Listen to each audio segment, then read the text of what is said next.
Next épisode saison 2, votre podcast consacré aux séries télé tous les mardis à 19h sur Séance Radio et partout, tout le temps sur Internet à retrouver à la demande sur vos applications favorites, Apple Podcasts, SoundCloud, Podcast Addict, etc. Et en l'an 2, on va arrêter de dire en l'an 2 parce qu'on va considérer que c'est une droite lignée, plus de débats, ça dépend des participants, plus de respect, ça c'est pareil, et plus de, on sait pas trop en fait. Et pour parler de la saison 4 du Bureau, mes légendes du jour sont Nora Boisoni, bonjour. Oh, bonjour. Et Guillaume Nicolas, bonjour. Bonjour. Et ce sont leurs vraies identités. Enfin, c'est ce qu'on m'a dit.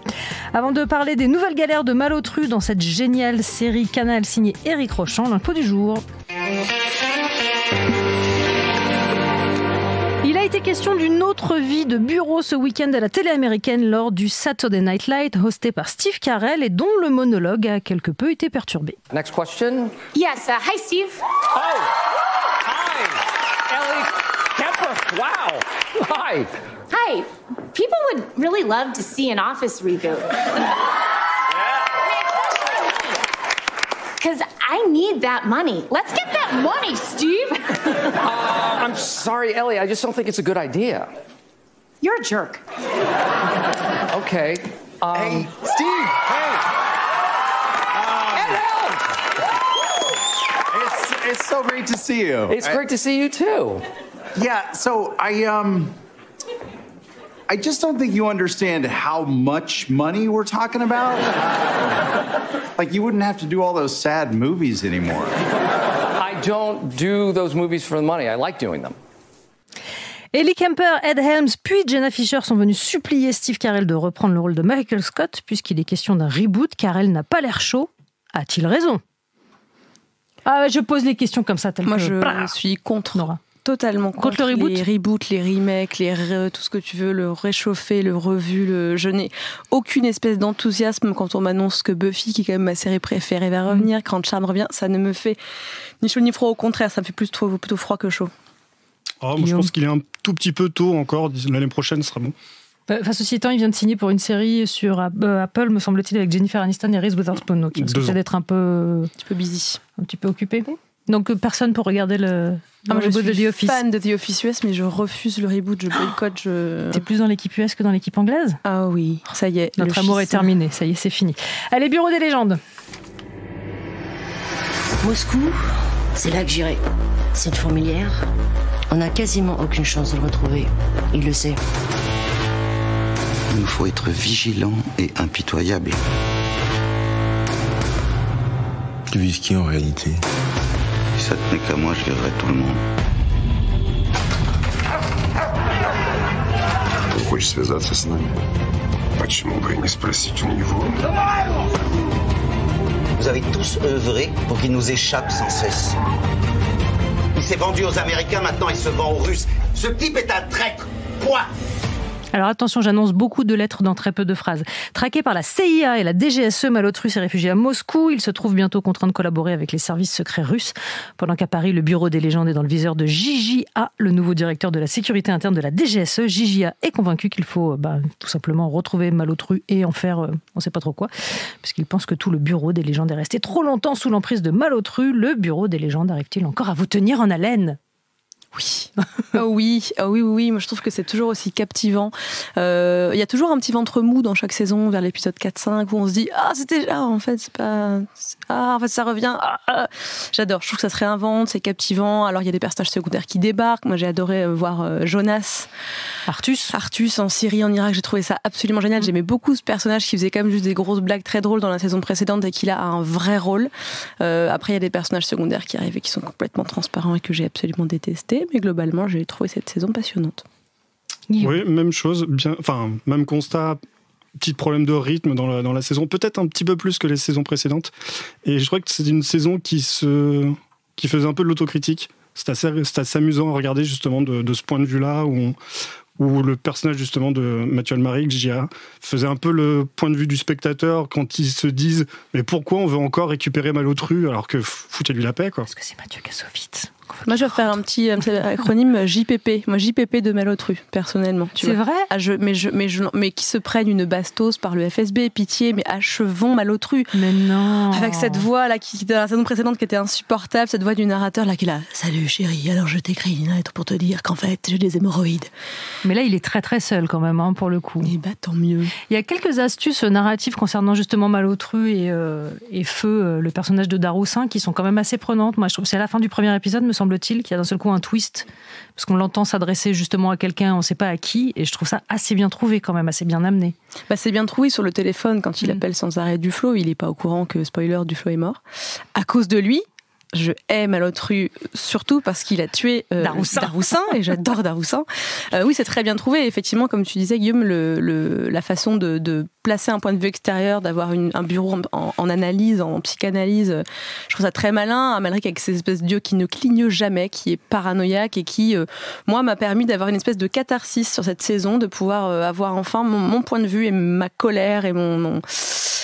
Ah, c'est horripilant ce Malotru. Donc j'étais contente qu'il y ait un petit contrepoint enfin pour nous montrer que les personnages du bureau sont vraiment séduits, charmés par Malotru à leur dépens.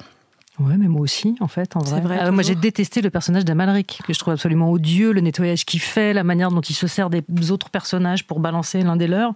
Je trouve le personnage assez abject, en fait. J'entends complètement ce que tu dis. Mais en fait, je le comprends parce que je trouve aussi abject et il fait c'est un serpent, quoi. Et avec sa complice Lise Bernstein, c'est un serpent. Horrible les deux. Ils sont horribles. Alors Bernstein, pour moi, elle est inutile. D'ailleurs, mon reproche à cette saison, ce sont les personnages féminins. Parce qu'on nous met un nouveau geek, César, qui aurait pu être une fille, ça n'est pas une fille. Marina Loiseau, mon petit chat Marina, qui, on est un petit peu triste quand même de l'avoir dans une situation comme ça.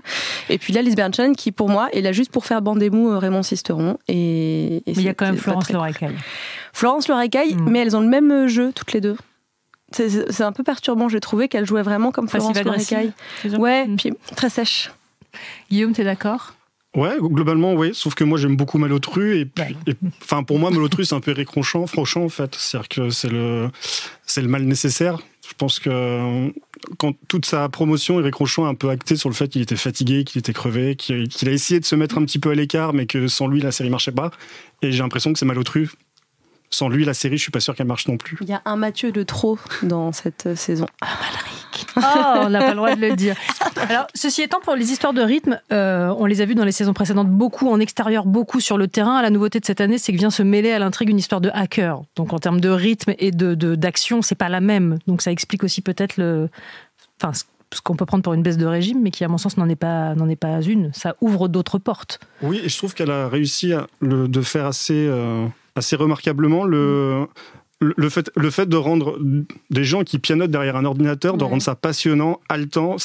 On est vraiment en pleine intensité, alors que c'est globalement infilmable à la base, quoi. Il y a rien de plus infilmable que quelqu'un qui pianote sur un écran d'ordinateur, quoi. Puis qui tape du code en plus. Et c'est pas grotesque, c'est pas la figure grotesque, cliché, stéréotypée du hacker. Il y a une scène géniale où on voit un virus sur une carte comme ça, et où c'est un peu le hacking pour les nuls, quoi. Et ils expliquent à Marie-Jeanne comment ça fonctionne, et quand ça nous tient en haleine parce qu'il y a l'interception, faut pas qu'ils arrivent au 10e point rouge, je sais plus quoi.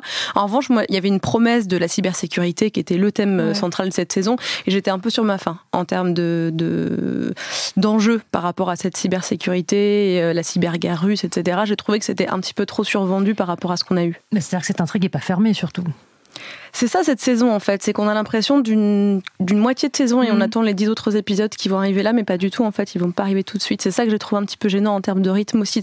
Tu sens très bien qu'en fait elle est très très ouverte, et donc moi j'aurais bien aimé un peu plus de fermeture sur quelques intrigues, pas toutes, mais notamment sur celle-ci.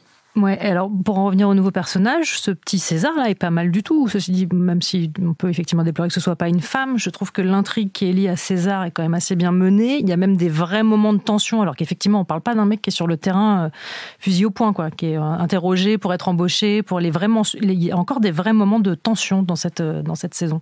Mais j'ai trouvé ultra absurde le fait de pouvoir envoyer un type qui pianote derrière son ordi et qui apparemment a quand même un léger Asperger comme ça sur le terrain, bim bam, alors qu'ils sont tous surentraînés pendant des années. On a vu dans la première saison Marina Loiseau qui avait été interrogée, torturée, enfin elle pensait que c'était des vrais mecs qui la torturaient, etc. Et là le type, on lui dit allez, on te fait une fausse identité et tu vas aller voir les Russes. Ils sont dans l'urgence. Ouais, c'est ça. Faut aller sauver Malotru. Encore la même. Again and again. Et effectivement, nouveau personnage, enfin en tout cas retour du personnage d'Artus, associé à Grégory Fitoussi, qu'on avait déjà vu dans d'autres séries, que personnellement j'ai mis à peu près 3 épisodes avant de remettre en disant mais qui est ce type avec le crâne rasé? C'est Grégory Fitoussi. Cette intrigue-là est hyper réussie. C'est-à-dire que le personnage d'Artus devance, pour moi c'est lui qui devance le spectateur plus qu'Amalric. C'est-à-dire c'est le mec qui est là mais qui a rien à y faire. C'est pas un homme de terrain. Il a une connaissance qui est purement rhétorique et technique en fait, et qu'on envoie sur le terrain et qui est un truc assez absurde. Lui devance vraiment l'idée qu'on s'en fait. Oui, alors moi, l'analyste Pato, qui en plus a un super chouette humour, mais qui est flippé, qui est un peu comme nous. Enfin, moi, j'ai l'impression que tu me fous moi à Mossoul, je me fais dessus, je veux dire, dans la seconde. Et le mec doit traverser des rues où il y a des snipers planqués partout. Il y a une scène magique où il y a une espèce de machine passe-muraille, où il voit derrière un mur, et il y a une scène où lui interroge quelqu'un, on n'est pas qui, pour ceux qui n'ont pas vu et ceux qui ont vu la fin de la saison. Mais je trouve ça passionnant en fait que ce type-là se révèle en plus un super interrogateur, parce qu'on s'en doute pas en fait. Et c'est ça que j'ai aimé, il est hyper à contre-courant, on se dit... Alors il y a le cliché, il fait beaucoup de blagues sur les gros, lui-même est gros, il en fait beaucoup dans la saison d'avant, pour nous planter un peu le personnage, qui est au courant de ce qu'on peut dire sur lui, et qui est au courant de ce que le spectateur peut penser de lui. Bim, il est sur le terrain, c'est une grosse flippette, comme on le serait tous et toutes, je pense, sur cette table, à moins que ce ne soit pas notre vraie identité, et qu'en fait on aille souvent sur le terrain. Et en tout cas, sur le terrain, il se révèle un peu, quoi. Quand il a en face de lui des djihadistes à interroger, bam, il assure, quoi. Il va vomir un peu après, mais il assure. Guillaume, il y a des parties de l'intrigue qui t'ont, toi, plus tenues que d'autres? Ou des persos plus que d'autres? Non, pas vraiment. Je l'ai trouvé assez homogène dans l'ensemble, mis à part les écarts de rythme. Mais c'est vrai qu'entre Jonas, toute son intrigue est passionnante. Et le fait d'en faire un personnage très intelligent, mais qui n'appuie pas son intelligence. Il est naturellement intelligent parce qu'il connaît son métier. Ça, c'est intéressant. Et ce qui permet justement d'avancer plus et nous, en tant que spectateurs, de s'impliquer davantage. Par ailleurs, César, c'est pareil. Lui, c'est un peu l'inverse parce qu'il est beaucoup plus intelligent que nous. C'est-à-dire qu'il maîtrise un sujet que nous, on ne maîtrise pas du tout. Et on arrive quand même à nous le rendre passionnant. Ouais. Passionnant et pas petit con, quoi. Non, jamais. Même avec le mec de la CIA en face, quand il veut lui hacker son téléphone et qu'il lui dit « Tu crois que t'es en train de faire quoi, là ?» Moi, j'étais là genre, de quoi il parle? J'ai loupé une scène, en fait, qui s'est passé. Et il se la raconte pas du tout, quoi. Il est hyper calme, il te raconte comment il fait ses trucs. Mais je l'ai trouvé génial, en fait, parce qu'on sait que c'est une série qui est très documentée, que la DGSE relit les scripts et leur dit ce qui va pas, ce qui est pas plausible. Et en fait, moi, on m'a demandé il y a pas longtemps, mais tu penses que tout ça, c'est possible, la techno? Et je leur dis, mais je pense qu'en fait, on est même au-delà. Parce qu'ils le montreraient pas si c'était un truc hyper... Je veux dire, les Russes sont pas en train de mater le bureau des légendes pour découvrir ce qu'on fait à la DGSE. Alors, qu'est-ce qu'ils font en France? On va regarder Canal+. Donc, je trouvais ça dingue parce que moi, les trucs de bloquer des selfies, enfin, vous verrez pour ceux qui n'ont pas vu la saison, mais il y a un programme pour bloquer les selfies. J'ai trouvé ça juste fantastique et j'aimerais bien avoir la même chose que ça pourrait être rigolo. Mais ceci étant, toute l'intrigue qui est liée à Marina Loiseau est pas inintéressante sur le papier. Elle est juste pas exploitée de la manière qu'on espérait, en fait. Bah c'est ça, puis Marina, la pauvre, ça foire un peu tout le temps pour elle. En fait, c'est un peu elle a le même degré de chanoiritude que Raymond Sisteron. Mais enfin, elle a les 2 jambes. Donc c'est vrai, elle a conservé son intégrité physique. Mais ouais, non, c'est intéressant. Alors, elle a encore une petite histoire d'amour qui est là. Il y a toujours ça qui est un peu J'espère qu'elle ne deviendra pas la Malotru de la série, en fait. Ceci étant, l'histoire d'amour, c'est ce qu'on lui conseille aussi au bureau. Enfin, on lui dit qu'il faut avoir une vie normale pour faire couleur mûre. Mais c'est vrai que le personnage est assez étrange dans la mesure où depuis la première saison, je crois qu'elle a quand même pas tellement réussi toutes ses missions. C'est ça. Mais c'est une grande sacrifiée, en fait. Ouais. Elle le dit, d'ailleurs, quand elle est dans la voiture à la fin de la saison avec, je dirais pas qui, mais elle reproche à Malotru de la plomber systématiquement. Et c'est le cas, elle, c'est le coyote et Malotru, c'est Bip Bip. Elle se viande systématiquement à cause de lui. Mais elle le sait pas. Au début, elle le sait pas. Elle ne se doute pas que la trahison vient de l'intérieur et de lui, en l'occurrence, quoi. Et alors, il y a le cas Sisteron. Qu'est-ce qu'on fait? Qu'est-ce qu'on pense de ce personnage? Alors là, rien. Alors moi, il m'a beaucoup énervé. J'adore Jonathan Zakaï. Je trouve que c'est un super chouette acteur et j'aimais beaucoup ce personnage qui était très très très humain. J'avais commencé un peu à être énervée par sa relation avec la combattante kurde. J'ai trouvé ça très téléphoné et en fait, il y avait pas beaucoup de fond. On a l'impression qu'ils nous ont mis une petite relation comme ça juste pour ça. Lui, j'ai l'impression que tout tourne autour de ses relations amoureuses avec les femmes, de sa relation avec Marie-Jeanne, qui était intéressante et qui là, je trouvais très très caricaturale en fait. J'ai l'impression que quelqu'un a oublié d'écrire son rôle dans cette saison. Ça fait chier parce que vraiment j'aime beaucoup son perso à la base. Je trouve que c'était quelqu'un d'intéressant. Et là, il est devenu transparent, mais c'est bien parce qu'il finit avec l'autre transparente, Lise Bernstein, la nouvelle, et j'espère la dernière fois qu'on la verra. Et alors, je te trouve assez dur. Moi, je trouve que le personnage est en train de s'endurcir dans cette saison, en fait. Et que du coup, comme il est moins empathique, il est moins présent, puisque sa personnalité jouait vachement là-dessus.